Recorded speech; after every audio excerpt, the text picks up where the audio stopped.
Olá, queridos alunos, estamos de volta. Hoje nós vamos abordar um assunto bem interessante para aqueles que são afetos à ciência e não poderíamos deixar de fazer uma perguntinha para estimular o exercício do pensamento em vocês. Então, o espaço universal é finito ou infinito?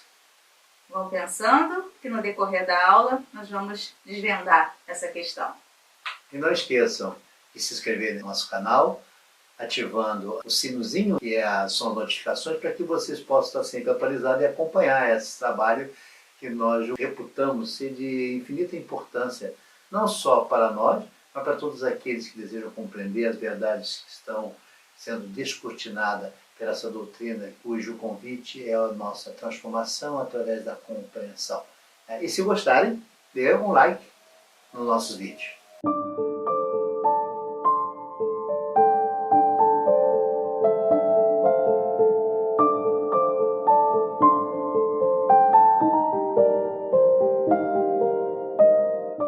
Uma das questões que desafiam nossa compreensão é a origem de tudo, o princípio de tudo. Será que a gente tem como ter essa resposta? Será que nos é dado conhecer essa verdade? Será que nós podemos descortinar essa verdade? O que será que os Espíritos nos falam sobre esse desejo nosso de conhecer o princípio das coisas? Não é dado ao homem conhecer o princípio das coisas. Deus não permite que ao homem tudo seja revelado neste mundo. Entretanto, o véu se levanta a seus olhos à medida que ele se depura. Mas, para compreender certas coisas, são-lhe precisas faculdades que ainda não possui. Então, não é permitido a nós tudo ser revelado, até porque nós não temos sentidos para compreender todo esse mistério que envolve o início das coisas, o princípio das coisas. Mas algumas coisas nos são reveladas sim, à medida que vamos nos depurando. Então, quanto mais consegue o homem penetrar nesses mistérios, tanto maior admiração lhe devem causar o poder e a sabedoria do Criador. Entretanto, seja por orgulho, seja por fraqueza, sua própria inteligência o faz joguete da ilusão. Ele amontoa sistemas sobre sistemas e cada dia que passa lhe mostra quantos erros tomou por verdades e quantas verdades rejeitou como erros. Então é assim desde o princípio da humanidade, nós vamos tentando descobrir o princípio das coisas e todas as ciências e todos os fenômenos que envolvem a nossa relação com a natureza, com o mundo, tentando desvendar todos esses mistérios e acabamos criando sistemas para tentar explicar aquilo. Só que nem todos esses sistemas estão corretos. Aliás, muitos deles foram substituídos por outros, que descobriu-se que aquele não estava correto, ou ainda faltavam explicações, ou foram complementados, ou foram realmente abolidos, e mostrando, não é assim. Isso vai acontecer sempre, porque falta ao homem sentidos. O Criador te apresenta informações para que você possa admirar, mas compreender essa natureza, entrar nos meandros dessa natureza, por lhe faltar sentido, não há como o homem compreender e entender. Ele acaba criando um sistema que muitas das vezes até os leva à loucura, o enlouquece, porque ele não chega a uma conclusão. E algumas, como ela bem falou, sistemas são abandonados pela sua evolução. O homem vai evoluindo e vai descobrindo que aquele sistema não pode ser assim. E é tão intensa esse questionamento nosso, é tão natural isso do homem, que Kardec perguntou aos espíritos na questão 19. Não pode o homem, pelas investigações científicas, penetrar alguns segredos da natureza? E os espíritos responderam: a ciência lhe foi dada para seu adiantamento em todas as coisas. Ele, porém, não pode ultrapassar os limites que Deus estabeleceu. Se o julgar conveniente, Deus pode revelar o que a ciência não é dado a aprender. Então, mostrando que realmente algumas coisas não vão ser reveladas, não para nós na condição em que estamos agora. Pode ser que quando formos mais evoluídos, quando estivermos em mundos mais adiantados, essas informações nos sejam dadas, nos sejam reveladas. Porém, os espíritos acautelaram Kardec. Neste momento, muitas coisas vão ficar ainda obscurecidas pela nossa falta de capacidade de compreender essas verdades da criação. Mas a ciência, como ele bem coloca, nos foi dada para o nosso adiantamento, para o nosso progresso. Então, através do estudo, através da busca desse conhecimento, nós vamos descortinando as verdades. Em um processo gradual, lento, porque nos falta informações, nos falta bagagem. E isso não acontece de a noite para o dia. Como nos é falado, a natureza não dá saltos. É preciso todo um processo de evolução para que o homem possa compreender aquilo que a ciência lhe foi permitido, lhe foi dado para a busca dessas verdades. Então o progresso nos traz benefícios. E ele está aqui. Nós vamos evoluir em tecnologia, em ciência, em moralidade. Vamos sempre evoluir. Então falamos de princípio das coisas, não podemos falar nisso sem falar de matéria. Como não falar em matéria? Pela ciência, o que é a matéria que nós conhecemos? Tudo que tem massa e ocupa lugar no espaço. E para os espíritos, será que foi essa mesma coisa que ele revelou a Kardec? Kardec perguntou, a matéria existe desde toda a eternidade como Deus ou foi criada por ele em dado momento? Os espíritos respondem, só Deus o sabe. Há uma coisa, todavia, que a razão vos deve indicar, é que Deus, modelo de amor e caridade, nunca esteve inativo. Por mais distante que logreis figurar o início de sua ação, podereis concebê-lo ocioso, um momento que seja? Então, a criação ela é contínua, os espíritos estão esclarecendo, ela é contínua. Quando foi o início, como foi esse início, nós não sabemos dizer nem precisar. Porém, essa criação, eles nos revelam que ela é contínua. Há questões que nós mesmos, espíritos amantes da ciência, não podemos aprofundar e sobre as quais não poderemos emitir senão opiniões pessoais, mais ou menos hipotéticas. Sobre essas questões, calar-me-ei ou justificarei a minha maneira de ver. Esse relato está no livro A Gênese, onde espíritos falam que eles também têm limitações para explicar o que na época Kardec interrogou a eles. Então não era nem questão de não querer revelar. Muitas coisas eles reconheceram a sua limitação em dizer eu não posso falar sobre aquilo que eu não entendo. E mesmo aqueles que estavam afetos à ciência também tinham limitações como nos dias de hoje. Não é porque você desencarnou, não é porque você se tornou um espírito numa posição melhor do que você tinha quando estava encarnado que te foi aberto todo o conhecimento.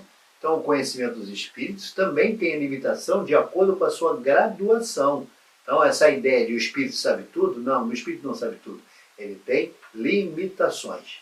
Vindo, pois, tratar aqui da questão das leis e das forças que regem o universo, eu, que apenas sou, como vós, um ser relativamente ignorante em face da ciência real, malgrado a aparente superioridade que, com relação aos meus irmãos da Terra, me advém da possibilidade de estudar problemas naturais que lhes são interditos na posição em que eles se encontram como habitantes da Terra, trago por único objetivo dar-vos uma noção geral das leis universais, sem explicar pormenorizadamente o modo de ação e a natureza das forças especiais que lhes são dependentes.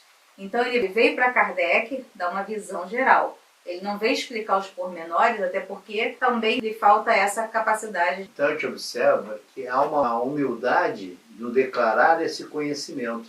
Ele te diz, não é porque eu sou espírito que eu domino tudo. Não.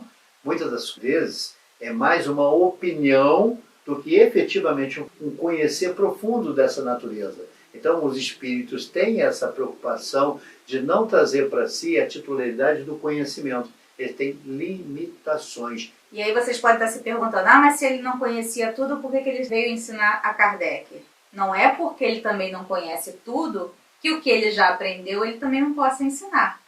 Então ele tinha sim informações importantes para passar para Kardec. Talvez ele não dominasse tudo, mas o que ele sabia, ele poderia sim informar a Kardec, como foi feito. Então define-se geralmente a matéria como que tem extensão, o que é capaz de nos impressionar os sentidos, o que é impenetrável. São exatas essas definições? Essas são definições humanas, definições de nós encarnados, definições que os cientistas chegaram a essa conclusão e que nós aprendemos nos bancos de escola. Mas será que para o mundo espiritual isso basta? Os espíritos respondem, do vosso ponto de vista, elas o são, porque não falais senão do que conheceis. Mas a matéria existe em estados que ignorais. Pode ser, por exemplo, tão etérea e sutil que nenhuma impressão vos causa os sentidos. Contudo, é sempre matéria. Para vós, porém, não seria. Essa definição que nós damos, ela até está correta. Porém, é só a matéria que nós conseguimos perceber pelos nossos sentidos. Mas existem outras matérias que nós não conseguimos perceber. São estados tão sutis que nos escapam aos sentidos. Não temos o sentido para poder analisar essa matéria que eles estão nos informando. Mas o fato de não termos essa percepção não invalida a sua existência. Eles estão dizendo, olha, existe. Você só não tem como dimensionar, você não tem como verificar, por lhe faltar condições estruturais, condições instrumentais da detectação dessa matéria. Então, onde param as apreciações do homem, mesmo ajudadas pelos mais impressionantes sentidos artificiais, prossegue a obra da natureza. Onde o vulgo toma a aparência como realidade, onde o prático levanta o véu e percebe o começo das coisas, o olhar daquele que pode aprender o modo de agir da natureza apenas vê, nos materiais constitutivos do mundo, a matéria cósmica primitiva, simples e una, diversificada em certas regiões na época do seu aparecimento, repartida em corpos solidários entre si durante a sua vida e que um dia os materiais se desmembram por efeitos da decomposição no receptáculo da imensidão. Então olha aí a Gênese corroborando com as afirmações que a ciência nos dá. Porque sim, a unicidade da matéria, o princípio inicial de tudo, já é conclusão para alguns cientistas do nosso tempo, mostrando que tudo parte de um elemento inicial primitivo. Nós não conseguimos remontar, como falamos na aula passada, né? Quem foi que deu vamos brincar, esse pontapé inicial para que aquilo ocorresse. Porém, os cientistas já chegam à conclusão de que parte de um ponto inicial. Tanto é o acelerador de partículas tentando remontar a origem do primeiro átomo, tentando mostrar como tudo começou. Porque sim, os átomos foram derivando um dos outros, através de fusão nuclear, criando-se novos elementos. Então, como que aconteceu o primeiro? E ele mostra aqui também a matéria cósmica primitiva, uma matéria tão sutil e tão etérea que nos escapa aos sentidos. Que matéria é essa? Há um fluido etéreo que enche o espaço e penetra os corpos. Esse fluido é o éter ou matéria cósmica primitiva, geradora do mundo e dos seres. Ao éter são inerentes as forças que presidiram as metamorfoses da matéria, as leis imutáveis e necessárias que regem o mundo. Essas múltiplas formas, indefinidamente variadas segundo as combinações da matéria, localizadas segundo as massas, diversificadas em seus modos de ação, segundo as circunstâncias e os meios, são conhecidas na Terra sob os nomes de gravidade, coesão, afinidade, atração, magnetismo e eletricidade ativa. A essas forças que presidem todas essas transformações da matéria una, ou seja, aquela inicial que vai se transformando e formando outras tantas substâncias diferentes, e essas forças também são geradas pelo éter primitivo, ou seja, a matéria cósmica primitiva.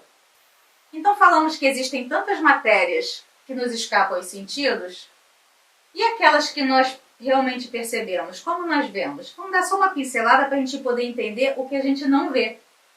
Então vamos tentar compreender o que a gente vê. A luz é uma onda eletromagnética cujo comprimento de onda se inclui num determinado intervalo dentro do qual o olho humano a ela é sensível. Ou seja, nós enxergamos apenas determinado comprimento de onda. Então a luz é refletida por um objeto e o raio de luz caminha em direção aos nossos olhos. Ou seja, a luz bate no objeto e reflete para os nossos olhos. Quando os raios de luz atingem nossos olhos, eles precisarão atravessar uma série de estruturas até chegar a uma parte especializada dos nossos olhos, capaz de entender do que aqueles raios se tratam, a retina. Quando a luz passa por todas essas estruturas, o nosso cérebro então interpreta a imagem. E assim nós enxergamos, ou seja, enxergar não parte de dentro para fora, e sim é uma interpretação daquela luz que bate no objeto e reflete nos nossos olhos. A diversidade de cores acontece porque a cor não está no objeto. Na verdade, os objetos absorvem todas as cores que estão na luz branca e refletem apenas aquela que vemos. É a luz que chega aos nossos olhos. Então a luz bate naquele objeto, reflete só aquela que não está no objeto, é a cor que nós enxergamos. E por que eu estou falando isso? Porque Isaac Newton descobriu que a luz branca do Sol ela é composta pelas cores do arco-íris, no famoso disco de Newton. Então ele descobriu que ela é uma composição de cores. E quando ela muda o ambiente, essas cores elas são decompostas. Por isso que a gente está falando que a gente só enxerga aquela que ela não tem. Entendemos o que vemos para poder tentar imaginar aquilo que nós não vemos. Nós falamos que matéria é aquilo que tem massa, falamos também que existe uma matéria mais sutil que nos escapa os sentidos. Essa matéria mais sutil que nos escapa aos sentidos refletem a luz num comprimento de onda diferente do que os olhos humanos são capazes de enxergar. Como eu falei inicialmente, nós só enxergamos uma faixa de comprimento de onda. Essas matérias elas estão em comprimento de ondas diferentes, por isso nós não conseguimos explicar. Não deixa de ser matéria. Mas não deixa de ser matéria. Com base nisso tudo que a gente já sabe, Kardec perguntou então aos espíritos: que definição podeis dar de matéria? A matéria é o laço que prende o espírito, é um instrumento de que este se serve e sobre o qual ao mesmo tempo exerce a sua ação. Deste ponto de vista, pode-se dizer que a matéria é o agente, é o intermediário com o auxílio do qual e sobre o qual atua o espírito. Então a matéria é necessária para o espírito? Segundo a explicação, sim. Ela é uma matéria que ela prende o espírito. O espírito não é matéria. O nosso corpo físico é matéria. Vamos imaginar como é que o nosso espírito vai atuar no nosso corpo físico, se tratando de estados vibracionais tão diferentes. Não conseguiria fazer essa comunicação. Então, quando ele fala aqui que a matéria é o laço que prende o espírito, é um instrumento de que este se serve, sobre o qual ao mesmo tempo exerce a sua ação, existe aí um intermediário para fazer essa comunicação. Espírito, matéria, matéria, espírito. Então falamos um pouquinho de matéria, falamos que tem um agente intermediário, vamos falar um pouquinho de espírito. É a parte imaterial do ser humano, a alma. Já falamos lá nas primeiras aulas, na introdução, na questão da alma. Para a doutrina espírita, o espírito é o princípio inteligente do universo. Não estamos aptos a analisar a natureza do espírito, sendo a inteligência o seu atributo essencial. E aí vou fazer duas observações. A primeira, a questão de que nós não estamos aptos a analisar, até por uma questão de linguagem. Nós não temos palavras com significado para exprimir o mundo espiritual. O espírito independe da matéria, ou seja, ele é totalmente independente de matéria. Porém, a união do espírito e da matéria é necessária para intelectualizar a matéria. Então, nós passamos por tantas experiências na matéria para que a gente possa entender, e todo esse processo é um processo de aprendizado. A união do espírito e da matéria é igualmente necessária para a manifestação do espírito, porque não temos organização apta a perceber o espírito sem a matéria. A isto não são apropriados os vossos sentidos. Os espíritos também nos esclarecem que a gente também não tem como perceber o espírito sem a matéria. Ah, mas aquele médium vidente, ele não enxerga o espírito? Não. Ele está enxergando o perispírito daquele espírito. É através das modificações feitas pelo aquele espírito, nós vamos estudar isso mais lá na frente, até para não confundir muito a cabeça de vocês, que o médium vidente está enxergando não é o espírito, e sim o perispírito. Vamos ver lá na frente, não precisam se assustar. Então chegou-se à conclusão que existem dois elementos gerais do universo, a matéria e o espírito. Porém, acima de tudo, existe Deus, nosso Criador, o Pai de todas as coisas. Deus, espírito e matéria constituem o princípio de tudo o que existe, a Trindade universal. Então a doutrina, ela coloca uma divisão muito clara para que se possa compreender e que não pode ser confundido. Matéria é matéria, espírito é espírito.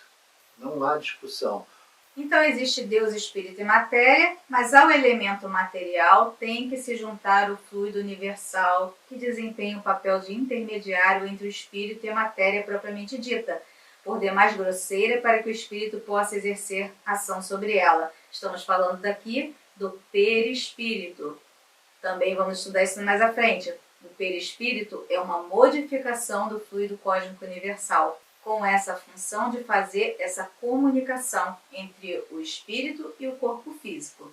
Embora de certo ponto de vista seja lícito classificá-lo como elemento material, ele se distingue deste por propriedades especiais. Está colocado entre o espírito e a matéria e é suscetível de inúmeras combinações, modificações, alterações. Isso tudo a gente vai estudar. O que chamais fluido elétrico, fluido magnético, são modificações do fluido universal, que não é, propriamente falando, sendo matéria mais perfeita, mais sutil e que se pode considerar independente. Também combinações originadas do fluido cósmico universal. Esse fluido cósmico universal, ele é bastante peculiar, né? Porque ele dá origem a tudo. Tudo que nós conhecemos como matéria é originado dele. Ou seja, sofrem combinações, sofrem modificações para formar o que nós conhecemos do mundo material. Pois que o espírito é em si alguma coisa, não seria mais exato e menos sujeito à confusão dar aos dois elementos gerais as designações de matéria inerte e matéria inteligente? Uma pergunta que Kardec fez ao mundo espiritual. E eles respondem: as palavras pouco nos importam. Compete a vós formular a vossa linguagem de maneira a vos entenderdes. E isso é extremamente importante o que eles falam, porque nós criamos tantos sistemas e tantos sinônimos e tantas palavras que usamos para corresponder a uma determinada coisa que acaba fazendo confusão.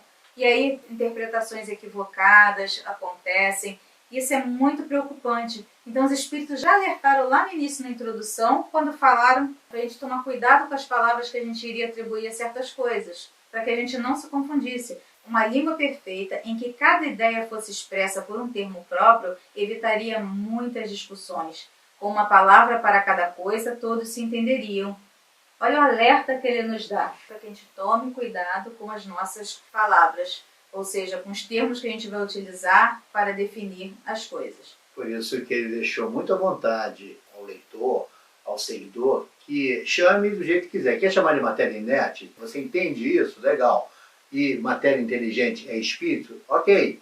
A questão é você compreender e não fazer a confusão, até porque o espírito não é uma matéria inteligente. Espírito é espírito, matéria é matéria, como foi feito a demonstração dessa divisão. Então, já que as matérias são suscetíveis de tantas combinações do fluido cósmico universal, elas são formadas pelo fluido cósmico universal, elas têm propriedades. Essas propriedades são adquiridas segundo as suas composições, segundo as suas combinações.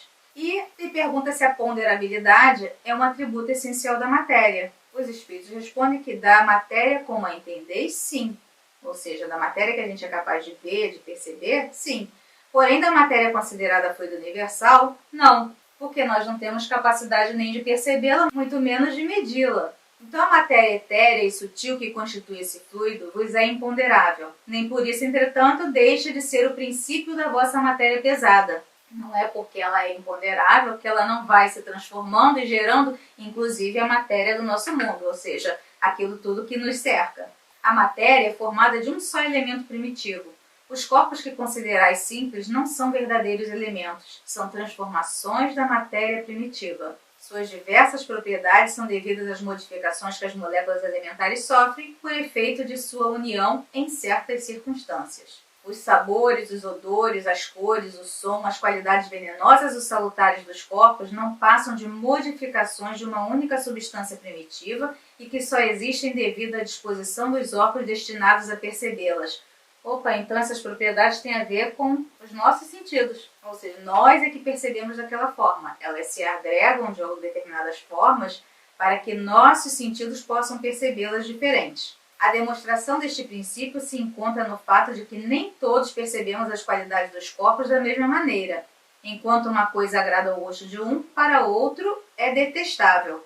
O que uns veem azul, outros veem vermelho. O que para uns é veneno, para outros é inofensivo ou salutar. Ou seja, todas essas propriedades que elas acabam adquirindo, elas são percebidas em nós, seres humanos, de formas diferentes. O que para uns faz bem, para outros faz mal.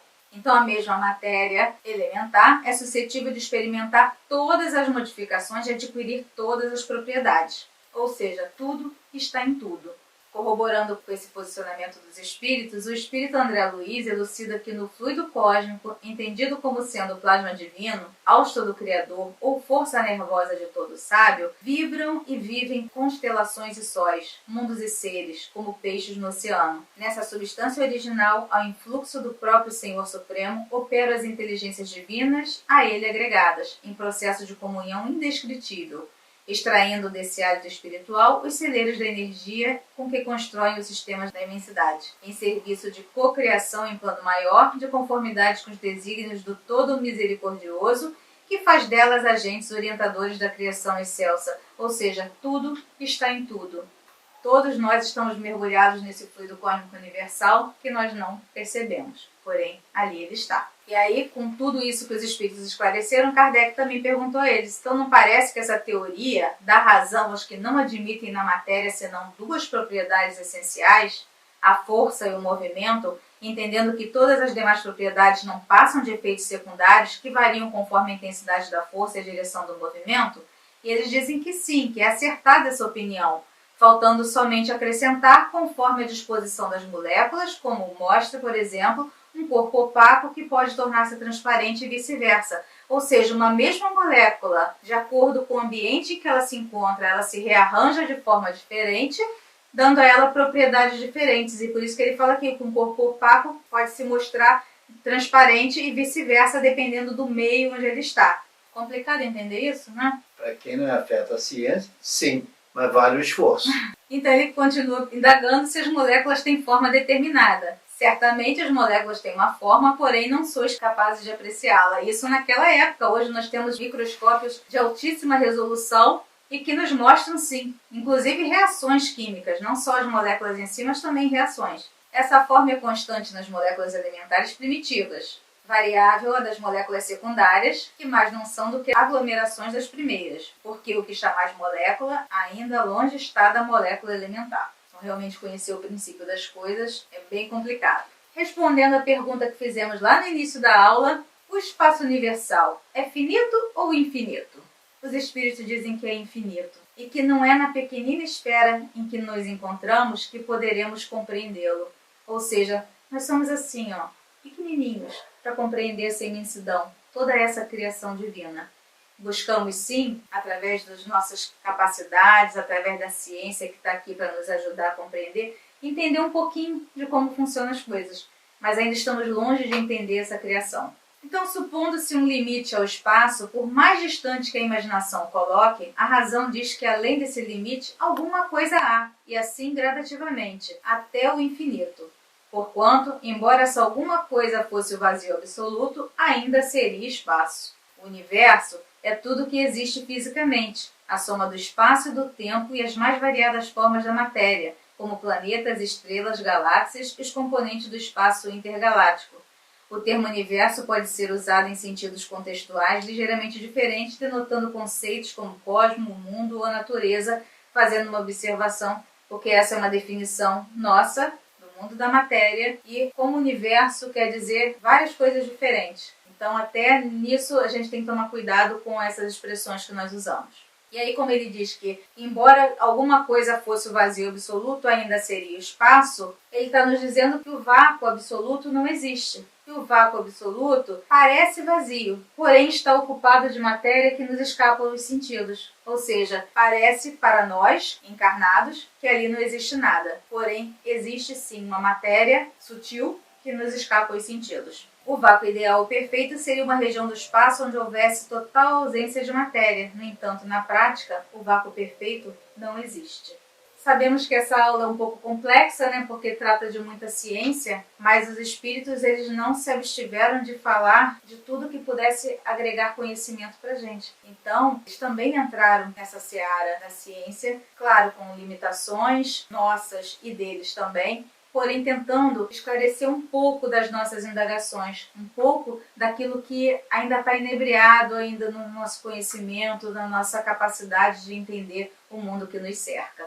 Como entender espírito se não compreendemos matéria? Como compreendemos matéria se não entendemos que existe um espectro de matéria que vão muito além de nossos sentidos? Então, todas essas lições, todos esses assuntos que são trazidos, ainda que sejam assuntos complicados para quem não é afeto à ciência, elas são necessárias para que você possa entender como acreditar em espírito. Como existe espírito? O que são espíritos? São matérias?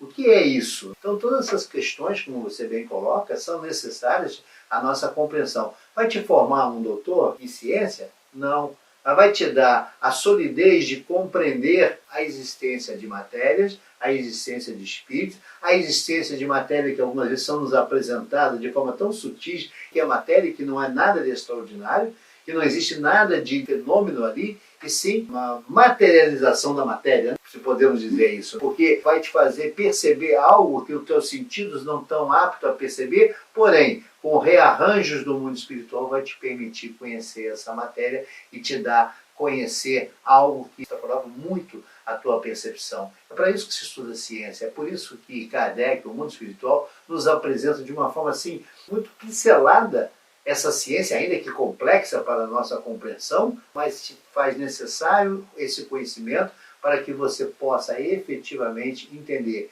Existe o mundo espiritual, existe o mundo da matéria, e essas ligações matéria e espírito são de extrema necessidade para que haja essa experiência do espírito, para que ele possa intelectualizar a matéria, para que ele possa evoluir, ele precisa da matéria. Então, esse conhecimento se faz necessário para que você entenda como funciona esse mecanismo, como acreditar em espírito sem, ao menos, estudar, como entender isso que ele nos fala, dessas transformações da matéria, se eu não tenho como colocar isso dentro do laboratório e remontar essa existência. Mas eu também não posso invalidar a sua existência pelo aquilo que está sendo apresentado. Então, todas essas explicações não são simplesmente para aplacar nossa curiosidade.